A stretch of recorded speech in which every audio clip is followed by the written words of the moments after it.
Hello दोस्तों, आप सभी का स्वागत है आपके अपने यूट्यूब चैनल दी स्टार क्लासेस पर और दी स्टार क्लासेस के फेसबुक पेज पर। तो आज के इस वीडियो में आप लोगों को फिजिक्स का एक क्वेश्चन बताने वाले हैं कि द्रव्यमान और भार में क्या क्या अंतर होता है। द्रव्यमान बोले तो मास और भार बोले तो वेट, दोनों में क्या क्या डिफरेंस होता है। तो आइएगा एकदम आसान भाषा में समझते हैं कि द्रव्यमान क्या होता है और भार क्या होता है। चलिएगा, तो सबसे पहले आपको बताते हैं कि द्रव्यमान जिसको अंग्रेजी में मास कहते हैं, ठीक है। उसके बाद भार जिसको अंग्रेजी में वेट कहते हैं। द्रव्यमान का मतलब होता है कि किसी वस्तु में उपस्थित पदार्थ की मात्रा, ठीक ना है, किसी वस्तु में उपस्थित जो पदार्थ की मात्रा है उसको द्रव्यमान कहते हैं। उसको क्या कहते हैं? द्रव्यमान का मतलब कोई वस्तु में पदार्थ की जितना मात्रा उपस्थित है उसको क्या कहेंगे? द्रव्यमान कहेंगे। अब देखिएगा भार आपका क्या होता है कि पृथ्वी द्वारा वस्तु पर लगाए गए आकर्षण बल या गुरुत्व बल, ठीक ना है, वस्तु जिस आकर्षण बल से अपनी तरफ खींचती है उसी को क्या कहते हैं? भार कहते हैं, ठीक है। तो भार का परिभाषा क्या हो गया? पृथ्वी द्वारा वस्तु पर लगाए गए आकर्षण बल या गुरुत्वीय बल को क्या कहते हैं? भार कहते हैं। उसके बाद द्रव्यमान जो होता है, द्रव्यमान को दिखाते हैं एम से। एम फॉर मास होता है, द्रव्यमान को एम से सूचित किया जाता है फिजिक्स में। भार जो होता है, भार को क्या कहते हैं? डब्लू से सूचित किया जाता है। इसका एक फॉर्मूला भी होता है, डब्लू बराबर क्या होता है? डब्लू बराबर हो जाता है एम जी। डब्लू बराबर क्या हो जाता है? एम जी हो जाता है। अब देखिएगा 3 नंबर में, द्रव्यमान का मान हमेशा स्थिर रहता है। इसको कहीं भी लेकर के चले जाइए, द्रव्यमान बदलता नहीं है। चाहे पृथ्वी पर हो, चाहे चंद्रमा पर हो, चाहे अंतरिक्ष में हो, चाहे ग्रह पर हो, कभी भी द्रव्यमान का मान बदलता नहीं है।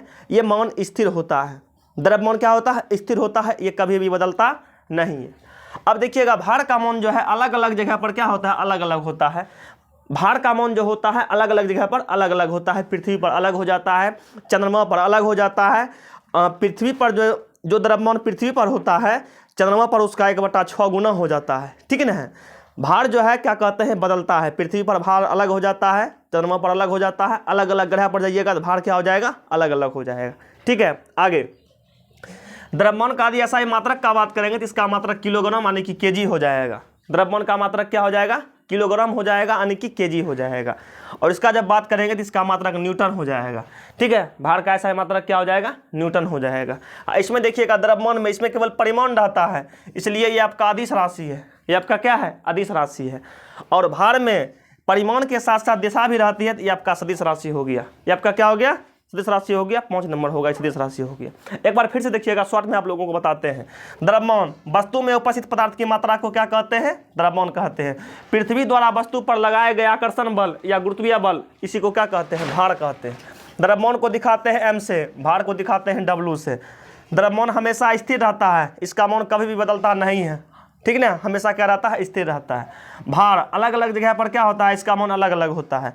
द्रव्यमान का SI मात्रक किलोग्राम यानी कि केजी होता है। भार का SI मात्रक न्यूटन होता है। द्रव्यमान में केवल परिमाण रहता है, तो ये अदिश राशि हो गया।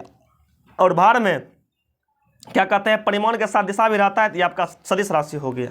चलिए मिलते हैं नेक्स्ट वीडियो में बहुत ही जल्द। जय हिंद।